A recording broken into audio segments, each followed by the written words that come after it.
Amplified unit.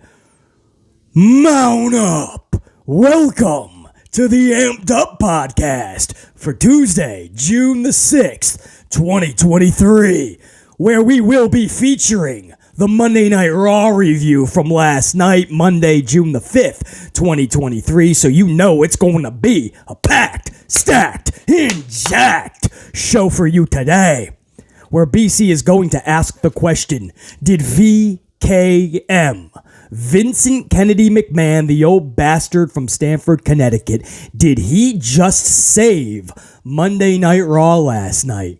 Did he save the wrestling world? And did we get a good show? Because hours before the show, the wrestling world was in complete panic mode. Complete outrage mode. Panic attacks within the community because they found out Vince McMahon was backstage. Imagine that, by the way. The guy who runs the company, no longer in complete ownership, 51-49 to Endeavor, but handpicked by the Endeavor CEO to literally and figuratively run this whole show. Vince McMahon, the guy who still runs WWE as a complete operation, right next to the headquarters of WWE, Stamford, Connecticut, the guy who runs WWE is going to be at the show. Imagine that! Shocking! No wonder it was a headline! Blasphemy! The guy running WWE in a show held right next to its headquarters is going to be at the show. Who would have thought that could even be imaginable? Who could have thought that's even conceivable? But the wrestling world found another thing to have a panic attack over. Vince is backstage. Wow, shocking. Again, who would have thunk? And then that panic attack turned into a heart attack when they found out that Vince McMahon was at gorilla position, quite possibly with a headset on. So at that point, it was a foregone conclusion. Vince McMahon is going to tarnish his doofus son-in-law again. You can go to the bathroom. Lock yourself out of the building. Go play. Twiddle your thumbs on the roof. Go play in traffic. Go try to find your balls from my idiotic daughter's purse. But whatever you do, you ain't running this show. So he tells Paul Levesque to take a hike. That's what the wrestling world was already saying, right? Oh, Vince is there. This is obviously another Vince show. Raw sucks every week anyway because it's Vince. And we know the narrative in the community is bad Vince, good Paul Levesque, Pinocchio, Pussface, Schnoz McGee. Schnoz McGee can do no wrong. Pinocchio Pussface, everything he shits is gold. His shit don't stink compared or according to the wrestling world, right? Everything Paul Levesque does is absolute magic because of a few good years in black and gold, which, by the way, NXT was founded upon the back of the American Dream, Dusty Rhodes. It was footed. The bill was footed every single show, every moment by Vince McMahon, and Paul Levesque never turned a dime for Vince, by the way. Surrounded by Paul Levesque, around Paul Levesque was masterminds put in place originally by people like Dusty Rhodes. And Paul Levesque was able to have a few good years. But when shit hit the fan and got difficult, like he had to be placed on primetime television, he had to go against real competition in AEW, he had to produce something that was more than just 1 hour and 5 matches at TakeOver, when he really had to get creative and really go to work, he could not get the job done. In fact, he wound up laid up with a heart issue. I mean, literally got fucked up by Tony Khan in AEW. Paul Levesque gets an easy pass in the wrestling community, though. Nobody wants to see all of the horse shit that this dude did throughout his career. Nobody wants to talk about how bad he was in creative decisions, how many times he's botched creatively, how many decisions that we know for a fact were his on the main roster. He told you himself it was his decision with Cody and Roman, and nobody wants to believe it. No. It was bad, Paul. You don't know what you're talking about, buddy. You've taken one too many hits to the head, too many chair shots. It was your old man. Just admit it, Paul. No, he told you it was his decision, but nobody wants to believe it. Nobody wants to believe that it was his decision, that Austin Theory cashed in his Money in the Bank briefcase during an open challenge in the middle of a Raw for a U.S. title, and it was totally botched, and he didn't even reset the character, and still to this day he gets piped in boos. Nobody wants to talk about the bad of Paul Levesque. It's just Paul good, Vince bad, and that's the narrative. So last night, panic attack and heart attacks. But at the end of the show, a lot of these fans were singing a different tune, weren't they? They actually enjoyed the show, a lot of these fans. They said it flowed a little better. Matches had good wrestling action. You know what? Maybe Vince let Paul run the show. But that doesn't fit your narrative. So we're never going to call it down the middle. If Vince is on headset, you're still going to say Paul ran it if it's good, Vince bad show. You're still going to have your narrative. Which is it? If you're going to cry before the show, know what you're talking about. I know Vince is running it. This is going to be Vince. And then when it's over, if you enjoyed it, it was H. And then next week, if Vince is in Gorilla and it's a bad show, he took back the power from H. Why not blame them both? Paul is the creative chief operating officer, whatever he calls himself. You know what? Then you're going to have to take just as much blame. You put your name on the title. Let's rock out with Vinnie Mac. You can't have it both ways. Stop. Panic attack, heart attack. It was laughable before the show. And when the show was over, everyone's like, that was actually a decent show. Wrestling community completely shook by the presence of Vinnie Mac. Listen to this by Dirt Sheet Wrestling Inc. Dude named Sean put this article out last night. Listen to this. Heading into WWE Raw, Monday night from Hartford, Connecticut, it was known that Vince McMahon was backstage. Now, Fightful Select has confirmed more details surrounding his involvement. Like this is a big presidential scandal, right? More details have been surfaced about the guy that runs WWE a few miles away from Stamford, the headquarters of WWE. The guy showed up at his show, at his company's flagship show. We've got more details. That's like the dude running Apple shows up at an Apple store. What? A flagship Apple store. The guy that runs the local Wegmans or the local Whole Foods shows up at a Whole Foods. Vince McMahon is at a WWE show. Let's continue the article. It's too funny. For starters, this is a quote from this Wrestling Dirt Sheet Wrestling. For starters, mutterings about his presence had apparently gained traction by Monday afternoon. And by 6 p.m. Eastern Time, several people noticed a room being prepared for someone. As it happens, that someone was the executive chairman himself. Let's go back. This is too good. Mutterings about his presence had apparently gained traction by Monday afternoon. Mutterings of his presence had apparently gained traction by Monday afternoon. I could just imagine. Zelina Vega finds out. She's running into the women's locker room. Guys, girls, we gotta get out of here. There's mutterings. Vince is here in Hartford. The Natty's getting out of the shower. Her bazoogers are just fucking beaming out. And she's like, what? He's here? We gotta get out of here. Lead the way, girls. Boom. They're hitting the highway. Drew McIntyre is arriving to the building. He was going to re-debut. He found out there was mutterings that Vince was in the building. Vince could possibly have his hands in the cookie jar of this show. So Drew McIntyre tells his driver to turn right around and he hits the highway.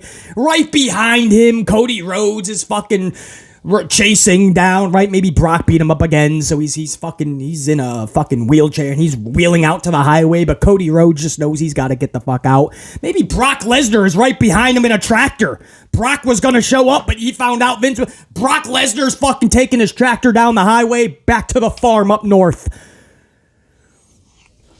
Or they're already in Connecticut, but out west? Northwest? Mutterings of Vince's presence. And the locker room was like, what? He's here in Hartford? Mutterings of his presence gained traction by Monday afternoon. Several people noticed a room being prepared for someone. The whole locker room's like, who could it be? They didn't reveal the name yet. There's a paper. They're going to peel back the paper. When they peel back that paper, Ninja Tozawa, get into your ninja mode. We need you to find out what that name says. Ninja Tozawa, 10 minutes later, comes back with a confirmed name. It says Vince McMahon, executive chairman. And they all start freaking out, right? We gotta get out of here. Zoey, you're new. Zoey, call an Uber that can take the whole roster to the airport. Several people noticed a room being prepared for someone. As it happens, it was the executive chairman. I love the article continues. Listen to this. As it turns out, Hartford is roughly 80 miles from WWE headquarters in Stamford, Connecticut. So it's not terribly surprising that McMahon was there. Now we have geography, right? It's roughly 80 miles from Stamford. I guess it shouldn't be that shocking he's there now that I think about it. It's not terrifyingly surprising, right? Not at all. I would hope that the guy running the company in a town that's near the headquarters would show up to his show. On what fucking planet would that not happen? On what fucking universe? On what WWE universe would that possibly happen? Macho Man can't even believe this shit. Macho Man is like, well, what are we even talking about? How is this a news story? But this is what we do now. If Vince is in the arena, maybe BC started this a few months ago. I was the one that broke the news that Vince returned in Boston, Massachusetts a few months ago. And hours later, I was the first one to break that. Hours later, Sean Ross Sapp and everybody finally got wind of the news, started getting into their contacts. BC broke that hours, not minutes, hours before any reputable dirt sheet or reporter. And after that, it just seemed like it was a big story every time Vince, the guy who's running the company, is actually at his fucking show. Imagine that. Now, it goes on to say, this article, here it is, yes. Additionally, the expectation was that he wouldn't be backstage frequently going forward, but rather continue on by calling in changes remotely, as he has been doing since April. McMahon was in gorilla position Monday night, just as he was during WrestleMania weekend, but the word backstage is that the operation of Raw on June 5th was nothing close to the chaos that happened on the infamous Monday after Mania back on April 4th. Fightful noted that McMahon continues to call in the changes and leading to some late rundowns or segments being outright cut. All the while, internal memos indicate that Monday's Raw was the highest ever grossing weekly show in the Hartford market for WWE, continuing its recent trend of breaking such records. So they can confirm Vince was on at Gorilla. There's reports he was on headset. Now, this is where you're supposed to say, bad show. Bad Vince. How dare you be there? How dare you be at Gorilla? How dare you have a headset on? How dare you make changes to the show? Now we call it bad. The problem is, after the show, a lot of those same fans were saying, hey, this was a decent show. Oh, this was a pretty good show. So, which is it? So now are we going to say this was an H production? And totally just not acknowledge that you were just having panic attacks and heart attacks, that Vince was there? Are you honestly going to say that this was Vince giving the reins for one night to Paul Levesque and it turned out decent? What are we doing? When does this charade, this farce end? Can we just stop with the bad show Vince, good show Paul Levesque narrative? Let's blame them both when it's bad, and we'll give them credit if it's good. Not too much, because they've been bad for so long, both of them. I don't care what happened many years ago for a certain amount of time when it was black and gold. What have you done for me lately? You have a title? You say that you're calling... Literally, Paul Levesque tells you all the time he's making the decisions. I don't know why everybody else is blaming other people. And the fans don't want to hear the words. You say you respect Paul Levesque, but you don't listen to him. Nah, I don't believe you, Paul. You're covering up. Okay, then shouldn't you blame him for being the world's biggest ass kisser? For being literally the biggest doofus son-in-law imaginable? No, you don't want to blame him for anything. So, my question is, you're saying it's a decent Raw last night. Some even saying, hey, that was a pretty good show. Then... And you're claiming this was a Vince show from the beginning. So are you saying that Vince saved Raw? Or are you going to say, no, Vince just let Paul run it last night. He was just listening on the headsets, basically. This was clearly H. Which is it, man? BC's having some fun. I'm trying to let you guys know through a lot of... through a lot of the hypocrisy and a lot of the contradictions and the laughable discussions that are out there in the community. I'm trying to make you guys see how stupid it all is. Guys, they both have hands in the cookie jar. It's not hard to see. Vince McMahon is having decisions on Raw and SmackDown and everything to do with WWE. It's just happening. If you think Vince McMahon is not controlling shit, you don't know what you're talking about, and that's fine. People like BC will educate you. That's why I have a successful channel. And if you think that Paul Levesque is not running things on Raw, SmackDown, and everything to do with WWE, you don't know what you're talking about, and that's fine. That's why people like BC will educate you. That's why I have a successful channel. Paul Levesque and Vincent Kennedy are both running shit. It's why I try to tell you, blame them both or say good job to both. I don't know what to tell you. Or just use WWE as a whole. Just say WWE sucked last night, WWE did good last night, and don't even mention names. I don't know what to tell you. Paul Levesque and Vincent Kennedy both are running this shit. You can try to act like if Paul Levesque had complete control, it would be a much better product. The fact is, he has not shown that. There have already been shows. I'm not going to go over this again. This will take another hour. I've already went over this in depth. Complete shows where Vince could not step in as he normally would for a few segments or big decision here and over there and X, Y, and Z. And Paul Levesque ran the shit. You could clearly see that it was a Paul Levesque full show, and it shit the bed. It was absolutely panned by the wrestling audience, but they just blamed Vince. Trust me, I saw it many times. Paul Levesque got a complete pass. It's not the same dude in black and gold when he had a 1-hour show and he could produce pay-per-views with 5 matches and he already had masterminds around him and he already had the whole NXT, literally as a whole, handed to him. And he didn't have to spend a dime and he was losing money as it was and he could just play the role of Papa H. This is different. He claims he cannot run the 3rd hour. It's too hard. He admitted that at least. What he's not admitting is that even the 2nd hour is too hard. Maybe if he has a 1-hour format, maybe you would see the best of Paul Levesque again. But if you are looking for the Paul Levesque of NXT's black and gold days, it ain't gonna happen. A, he's a shell of what he once was. B, he doesn't have the same team around him. And C, he no longer, sadly, has the fire and passion that was once there. He's become a corporate stooge to the highest of measures.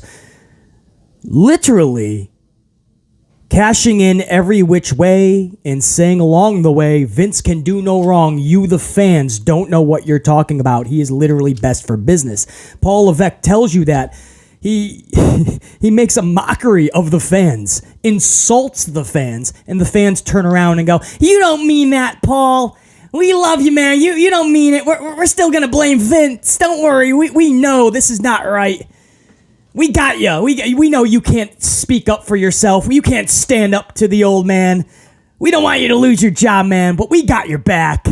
Right? And it's a vicious cycle. The fans stick up for him. He insults the fans. And everybody... Nothing changes. Nothing at all. Meanwhile, Paul Levesque is this corporate stooge to the highest of levels now, a corporate stooge throughout. And we still want to act like he's going to save WWE. Anyway, that's all pre-review of Monday Night Raw last night. I just wanted to have a little bit of fun and show you guys that we have to stop this narrative, man. Everybody was having panic attacks and heart attacks because Vince McMahon was backstage at a Hartford, Connecticut show. Already determining that this show was going to suck. And it ended up being decent to so many people. And so now the narrative is like, wow, Vince didn't do too bad last night. Or, wow, he literally handed it off to Triple H. Yay. Okay, so even if you want to go with that narrative, then it can happen then. Okay. Then you no longer have to have pre-panic attacks about it. Just blame them both when it's bad, or WWE as a whole, or just, I don't know what to tell you, man. But we can't play this game where this is a headline every time Vince shows up at one of his shows, where we're saying words like mutterings about his presence had apparently gained traction by Monday afternoon. Mutterings of his presence. The guy runs the company still. Mutterings of his presence. Several people noticed a room being prepared for someone, like he's the Wizard of Oz. What are we doing, man? And the show was decent to many people. Did he save Raw then? Or you're just going to backtrack and go, oh, good, H ran it. You don't have to worry about the reports, guys. H ended up running it after all. It was a decent show. What about all the shows, segments, and everything in between that Paul got wrong miserably and botched?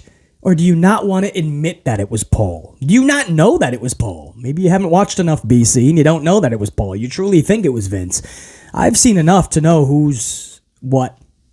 I saw Vince McMahon on this show last night. I saw a lot of Triple H on this show last night. No question. As I have been. I've been seeing more Triple H than Vince on all of these shows recently more than anything. And they've been really bad. I just want to show you guys how ridiculous we have gotten as a community, man. When these Vince McMahon headlines no longer become headlines, I think we'll be in a better place. But you have some people that just have this narrative about Vince and Kennedy. And when the show was over, man, would they look like idiots.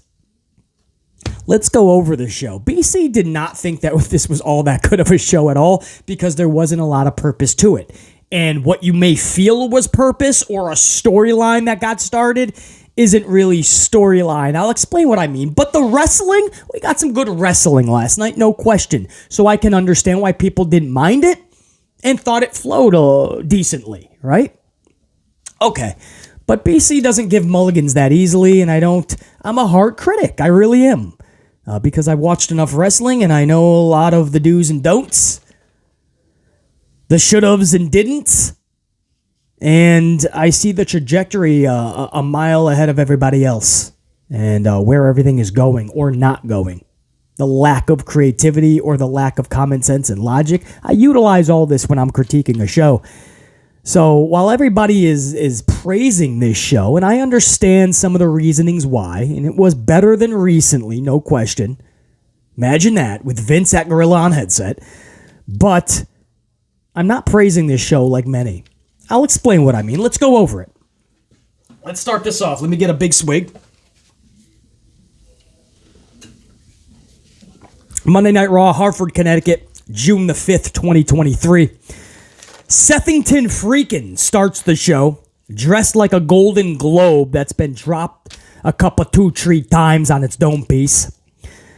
Sethington Freakn declares an open challenge. Balor and Priest come to the ring, and Priest versus Sethington Freakn is announced for the title later in the main event. Now, this was already spoiled hours before during marketing and promotional. They sent it to everybody. Right? It was all over WWE.com. They sent it via social. They sent it to everywhere. You already knew that this match was happening, but they acted like this was an open challenge, and Sethington just happened to choose choose Damien Priest. Now, you know Priest is losing this match, so we're just hoping that it's a good match and it leads to something really cool at the end of the match, end of the main event, a cliffhanger that we care about. Wait till you hear how the show ended. You're not going to believe this, man. I'll get to that when we reach the end of the show. But for this segment, to start the show, you set up this main event. Priest, you know, has to lose. Why? We just saw him lose massively at Backlash in Puerto Rico. Why? Just for a good wrestling match? You know, it was clear that they're doing the same thing, and I told you this was going to happen. They're doing the same thing with Sethington Freakn that they did with Sethington with the U.S. title. Just last year. They were acting like the U.S. title was a world title because Roman Reigns never showed up to work, at least not Mondays. So they were treating the U.S. title as if it was a world title and nobody was buying it. And they had Sethington do these open challenges and it fell flat on its face. And I told you guys, this is just a fancy title for a title. They're going to call it the world title, and they're going to do the same things they did with the U.S. They're going to have open challenges. It's going to be defended on Raw. They're going to try to act like this is prestigious when we know from the jump it's a participation trophy. The company told you that when it started the night at Night of Champions. The company told you that when the guy going for the title, AJ Styles, literally called it a secondary title, said he could not argue with the fans. How can you look at it as anything else? That was a quote. He said clearly Roman's got all the Roman's the champion. We had to create another title because Roman has them all. That's what AJ Styles said as a quote. He was going for the title. You may not want to hear the words, but it's a participation trophy. It's just another extension of a United States Championships, and we're seeing these open challenges. Well, beggars can't be choosers, better than nothing, BC. I guess it's only a tad, if anything, a tad, a step up from the U.S. title, which is non-existent anyway with Austin Theory over on the blue brand. I think he is now, yeah, because Gunther has the IC title on Raw. It's fucking, nobody cares about Austin Theory to begin with. Hence the piped-in boos still months after John Cena exposed the piped-in boos. He spends 10 minutes trying to hype the crowd up to boo him when Dominik Mysterio gets it without saying a word. So you put a title on Austin Theory, it still doesn't work. So I knew this was going to be an extension of that. They were just going to do the same thing with the U.S. title Sethington as world title Sethington. It's going to dry up really quick, guys. I'm telling you, if it hasn't already, BC already sees this for what it is. This Sethington, there's no character development. There's nothing that you can sink your teeth into, that you can get interested into with Sethington in this world title. Again, wait till you hear how this ended after he defeated Damien Priest. That's not a spoiler. We'll get to that. But it's what happened afterwards. What you can get excited about. And why BC is going to BC is going to refresh the memory of WWE. Let's just say that. I'll get to that when we get to the end of this review. Money in the Bank qualifier was the first match of the night. Becky Lynch defeats Sonya Deville, manhandle slam victory, and overcoming the odds of Chelsea Green being at ringside, Trish Stratus, Zoe Stark, and Becky Lynch overcame all the obstacles. She's in the Money in the Bank matchup. Over in the UK, London for Money in the Bank. Becky Lynch will be in this match. No harm, no foul. I mean, I don't know if I would start the night with that, but whatever. Whatever, man. There's more to get to. Let's keep going over. There's not too much I could rip apart here. I just don't know if I would start the show with that. But let's just say it wasn't a hot start to Raw, man. Sethington says a lot of words, sets up a match with Damien, and then we go into Becky Lynch over Sonya Deville. There's better half an hour to kick off a Raw. Hour 1 ends with Owens versus Gunther. Now, this picked up the pace. This got the fans much more into it. This was a good match, obviously. It's Gunther versus Kevin Owens. You'd be hard-pressed to get a bad match in 5 minutes, let alone over 15, which is what they got. And this actually took us into the second hour because there was a lot of filler after the Becky Lynch victory over Deville. So this took us into the second hour. Gunther defeats Kevin Owens by a sneak, awe-inspiring, ultra-devastating fruit roll-up. Gunther wins by fruity roll-up over Owens. Owens is just laying there with his shoulders down. No move was performed. Gunther just rolled him up. That's the move, BC. He's being held down. So Owens, who's not a small dude by any means, Owens just like frailing like a turtle that was flipped over on his back. Right? Gunther just sneak rolled him up. And Owens is like, come on, get off me, man. Get off me. 1, 2, 3. Owens gets up. He's like, damn it, you got me. Gunther slips out of the ring. It was a good match, a shitty finish. Come on, bro. And I'm sure there's going to be... Basically, I didn't mind the finish. It saved Owens. Owens almost had him several times, and then Owens got caught with the sneak roll-up, basically. That's the problem. He got caught with a sneak roll-up. Owens, of all people. Stop it, man. Gunther continues to impress. Gunther can wrestle, guys, and I'm glad on one hand you're getting to see that. On the other hand, he's becoming a little more average by the match. 10 minutes with Ali at Night of Champions. 10 minutes with Ali? Over 15 with Owens, that's more understandable. You could have done something special at a pay-per-view if you did this as a feud in the future. Owens versus Gunther on Monday Night Raw, just given away on free TV. It doesn't sit well with BC. It's not supposed to be. You say, BC, it's good to have these type of matches on Raw, man, sometimes. No, you don't give away pay-per-view quality matches. Have we learned nothing from Bischoff and WCW? He did that all the time, and look where they are. He admits that's one of the biggest problems they did. I think they did Hogan and Goldberg on TV, didn't they? The Goldberg streak ending and all that, or something like that, man. There were so many title changes and big pay-per-view matches that were done on Nitro. And Bischoff says to this day, there was no reason to really tune into the pay-per-views after that, and people started not to. We didn't have the big matches. Gunther versus Owens is something you could have built storyline-wise for a few months on your show, and then put him on a pay-per-view. Instead, we just got this over 15 minutes and a fruit roll-up. He's becoming at 10 minutes with Ali, 15 minutes with Owens, ending in a roll-up, which clearly is going to go to another match, and people are going to say, that's the story, basically.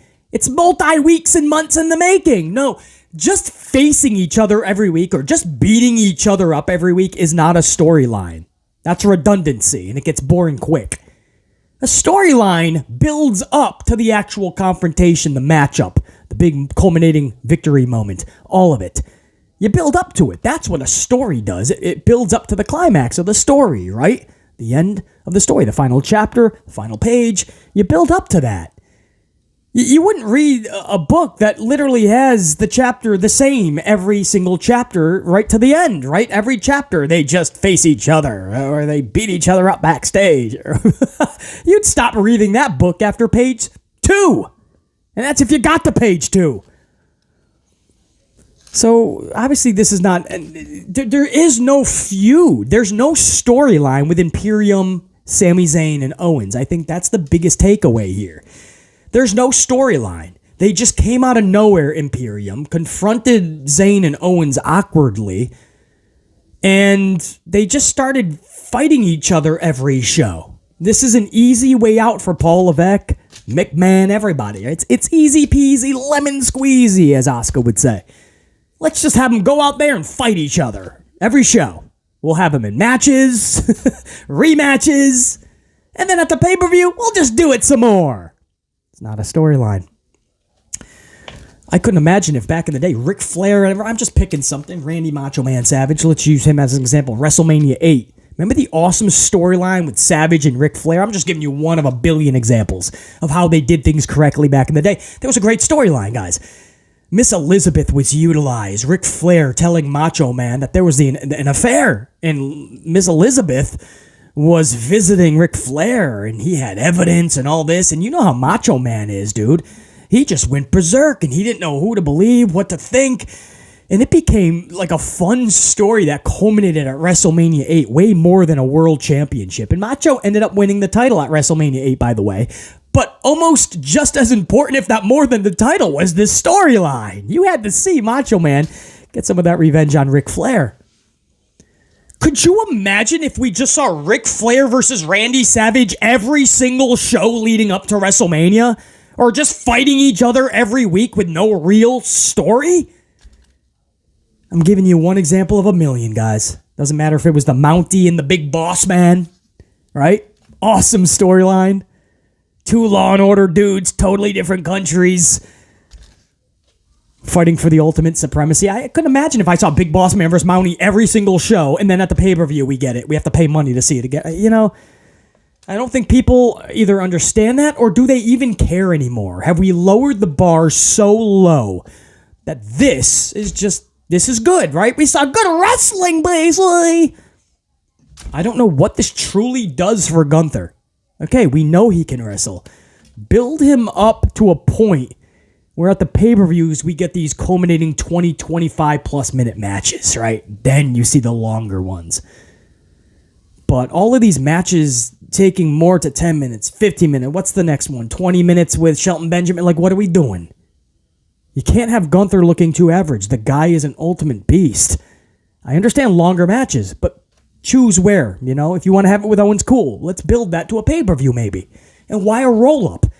I mean, Gunther getting a cheap victory like a roll-up. I don't know what that says for Gunther. That doesn't make him look badass. And it saves face for Owens. The guy was acting like a turtle, man. He couldn't get one of his shoulders a centimeter off the mat, and this guy thinks he should go for a world title in the future? Stop. Believability, common sense. If your bar is so low it's okay for you, okay. Hey, good for you. You're going to love everything then. But BC's standards and bars is much higher than that. But the positive here, good wrestling match. We got good wrestling action. Okay. I just hope it was worth everything in the process. Then we go into Ronda Rousey and Shayna Baszler. Still, we're continuing hour 2 versus Kayden Carter and Katana Chance. Baszler taps out Kayden Carter. Actually, a good match. Back-to-back good matches here by all 4 ladies in this one. Highly questioned WWE's decision to play the college attaboy shtick, right? They play the college try act, where Kayden and Chance, they gave it their all. They showed you their heart. They showed you they're there to compete. They gave it the old Rudy, right? All heart. But they went straight for the top, and they lost. They just lost. They lost. So why would anybody care about the journey now to get back to a place where we know they're going to lose? Are they going to magically get better than what we saw last night? Again, this was a good match. They tried until Shayna and Ronda said enough playing around. That's basically what happened. Look at the end of the match. They just said enough. we toyed around enough. It's like a cat and a fucking toy, or a cat and a mouse. Just fucking around, and then they're like, all right, enough. Let's just fucking, I gotta hit the showers. I got some fucking training to do, right? In case I ever want to go back to the MMA. Back to the octagon. Who knows? But they were just like, all right, enough. Shayna, take care of it. Simple fucking tap out. Kayden's like, all right. So what? We're supposed to care about the journey to get back to a place where they obviously can't take these ladies on. Not believably, not realistic, judging by what we saw last night. I question the old college try act. Sometimes it gets old, and sometimes it's just misplaced. But at least, again, I have a lot of questions as to why certain things were done with Gunther and Owens. I have questions in this. But at least, the positive is, good match. Even Ronda and Shayna, you may not like them, I understand. But, good match. Shinsuke Nakamura versus Rico Shit wrestled to a no contest after Bronson Reed interferes and flattens them both flatter than a Biggie pancake. In fact, man, Rico Shit, he turned into absolute fucking pancake dust, pancake batter after Bronson was done with him, man. Just squashed this dude with no regard. And Rico Shit is a small dude anyway. He's very tiny. So I'm literally thinking he's pancake batter at this point. That was Bronson show. The funny part here, now of course there's 50-50 booking even when you're not just winning 1 week, losing another, winning 2 weeks in a row, losing 3 weeks in a row. That's the definition of 50-50 booking. But it's also when you lose a match and then you're booked dominantly the next week, not necessarily winning. Right? So this was just to show everyone that, okay, Bronson lost to Shinsuke recently, but he's still so devastating. So I always question that type of booking when you use it to everybody. But the funny part here was after he squashed Rico Shit, which is a face, by the way, the crowd chanted, "One more time, one more time, one more time." Bronson looks to the crowd like, are you serious? I thought you liked this dude. The fans completely turned their backs on Rico Shit. They just wanted to see another squashing expedition. It was too funny, man. Oh man, I just couldn't believe they were all chanting "one more time" to Ricochet of all people. Ricochet's like, what the fuck? Don't tell him that. Now, if you do that to Brock, true story, guys, Brock Lesnar will actually do it. He'll break script and he'll actually do it again when he hears it. Every time you hear that and see that, that's not planned. That's factual. There's been wrestlers that have said, I didn't know the second one was coming. But what you should have known, if they're chanting "one more time," Brock is going to adhere to that. Brock does what Brock wants to do. Hour number 3 kicks off with Miz TV, guest Cody Rhodes. Miz brings out special guest Dominik Mysterio and Rhea Ripley. Miz was hilarious, doing what New Day used to do with the entrance themes. Miz was just jamming out to Judgment Day, jamming out to Cody Rhodes' theme. So Miz got an LOL legit from BC. We had some good... first of all, the heat on Dominik. The heat is so hot on Dominik right now. It truly rivals standing on the sun. I don't know which is hotter. If you stood on the sun or if you witnessed Dominik's heat. I don't know which is hotter. I mean, that is exceptional what is happening to Dominik. They will not let him talk. It's just, some people have an it factor, some don't, some connect, some don't. Some take years with the whole machine behind them and they still just don't connect.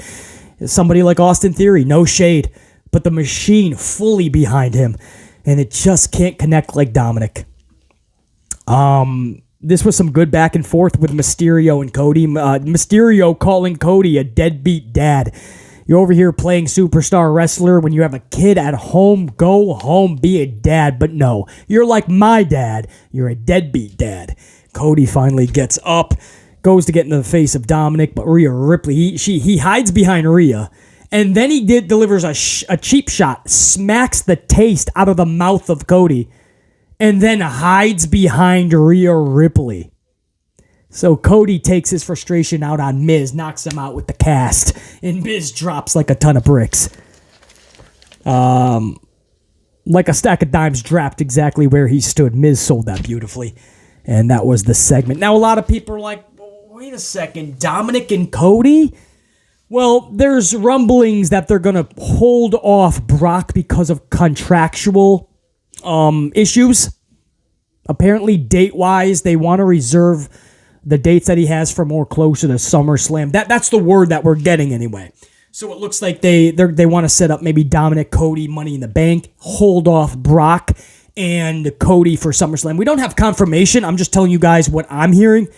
So that might be why they're just going to do a filler feud first. Now, as much as the wrestling world is going to cry about this, I got to tell you guys, the chemistry was there. If you didn't see it, you might want to see this segment with them. It's a really good chemistry. You believed it. I thought for the most part it was natural. Like Miz truly just brought out because he said, I love the drama, so I brought out a couple of guests, and here comes Rhea Ripley and Dominik. And it's almost like they just wanted to poke the bear a little bit, have a little bit of fun, and Cody Rhodes thought it went too deep, and it ends up with a slap. So now it went to the next level. You kind of believe it, but it's the chemistry is there. This may catch you off guard, may surprise you a little. BC is more than okay with Cody Rhodes versus Dominik as a filler feud to get the SummerSlam. I don't even need to see Cody versus Brock for a third time when we still don't have a purpose for this. It's not a storyline because, again, we don't have reasoning. A story needs purpose, reasoning, a plot. Like a car needs an engine, or these days a battery, or a body needs a heart. You have to have purpose, reasoning, a plot to the story, or you don't have a story. This still has no story with Cody and Brock, so I don't even care about getting a SummerSlam for that. I actually care a little bit more about Dominik, a lot more about Dominik versus Cody. So I'm actually okay with this. And probably my favorite segment, the only real good segment for BC last night, was top of hour 3. Cody Rhodes, Dominik Mysterio back and forth. Next up, match-wise, Zoe Stark defeats Natty via a botched Z360 in a Money in the Bank qualifier. So Zoe Stark is in this Money in the Bank match. I'm guessing that's how Becky would lose it if Becky loses Money in the Bank. If she does not win, because Zoe is now in the match, Trish Stratus will also be down there at ringside, or at least involved somehow, and they could probably take Becky out, continuing Trish and Becky's feud going into SummerSlam. If they didn't want to go big matchup, which we heard rumblings about Rhea Ripley against Becky Lynch in the near future. That's going to be a big title match. Maybe Becky does get the briefcase, cashes in on Rhea in the future. But this is an out for WWE to have Zoe Stark in this match. So again, Zoe Stark defeats Natty. It was a botched Z360. If you guys check it out, Natty just didn't know how to take it. If you don't know what the Z360 is, variation of like the GTS, or at least the finish of it. The finish of it, you go into the knee, into the dome piece like a GTS. Natty lands and doesn't know how to like really take it. So she lands and she's like, and then she just puts her head into the knee and acts. I don't even know if they ever connected. And she just falls backwards. Natty did not take that well. Stratus was at ringside last night. Always good to see Trish Stratus. But the crowd could not care less. They just couldn't. And I think a lot of that, this isn't to shade to Natty, but the way that Natty's been booked, there's no reason to care about Natty being in a match. None. You'd probably get a better reaction if Zoe was in there in a straight up jobber match with Handjob Holly from the local bingo hall, right? You'd probably get a better reaction, and Zoe could annihilate her more and actually make people go, wow. But this Natty match didn't do anything, and I don't think it helped Zoe that much at all. More than forgettable qualifying match. Paul Heyman is backstage, I'm guessing with a visitor's pass again this week. But he's backstage. He's informing us that on Friday night, Jey Uso will choose Roman Reigns over his brother, Jimmy. He's finally going to make a decision on where he stands, and it's a spoiler. He's going to choose Roman. Obviously, that's not the case, but he's hyping up this segment. So Paul Heyman, once again, with a visitor's pass, I guess, because he's on the blue brand, but they're hyping this up. This brand split has been, I want to say laughable, but it's downright pathetic. You can't even laugh at it, man. I mean, they couldn't even hold off a few weeks, let alone months, a few weeks to make people believe it's a real brand split. Up next, Indus Sher annihilates Shelton Benjamin and Cedric. This acted like it was a squash match, but with actual superstars like Shelton and Cedric. Pre-match, actually, is when they annihilated them. So this match was nullified before it even began. They never even got started because they were just annihilated. So Indus Sher decides to destroy Cedric even more after the bell. And that's what I like to see in actual jobber matches. That's what makes jobber matches fun. The superstars annihilate the jobbers, and then after the match, they fuck with the jobbers some more. It's fun. It's amplified.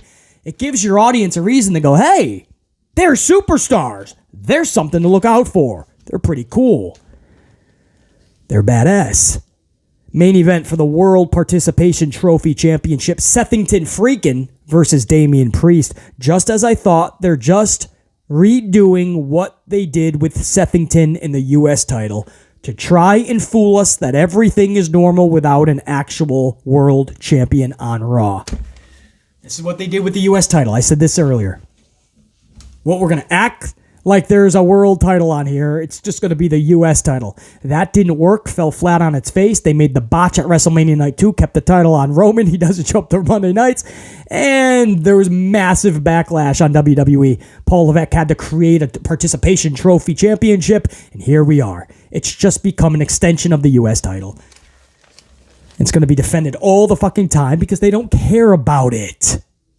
It's like a mid-card title. Rollins defeats Priest via stomp. Post-match, Balor and Rollins have a stare down, and we go off the air. Balor and Rollins is the cliffhanger. Balor and Rollins. What are you possibly going to tell BC? It's going to be a good match, basically. It's Balor. It's Sethington Freakn. It's going to be a freaking good match, basically. Well, I know that. We've seen it so many times. Is it even going to be a good match anymore? How many times you got to see this? Do you guys realize that we saw this years ago? Balor defeated Sethington to become the first ever Universal Champion, I believe. Or was it SummerSlam many years back? That's when he got the shoulder injury. Sethington. And I like the earlier in the night to start the show when Seth said he doesn't fare well against him and he pushes the shoulder that he dislocated during that Universal title match at SummerSlam many years ago, and he pushes the shoulder of Balor. I actually did like that. That was some good remembering from years ago and utilizing that in the promo. But we saw this, so you say, okay, BC, you're going to have rematches. Okay, we saw them again for the U.S. Championship. You guys remember that or no? We saw them for the lower tier title. We saw them just last month. Did you guys forget that one? Just last month, Seth defeated Balor to move on in the tournament for this participation trophy award title. Seth just beat Balor a few weeks ago in the same tournament. And we saw it a few other times. Those are just some highlighted matches for like titles or tournaments. We've saw them so many times. So how is that a cliffhanger for fans like BC? Oh, BC, I know, but should be a good match. Great. That's how we ended the show. Balor staring at Rollins so we can see it for the 27th time. I don't know, guys. Again, my standards, my bar is up here. I understand it's a television show. Just try to enjoy it. I will.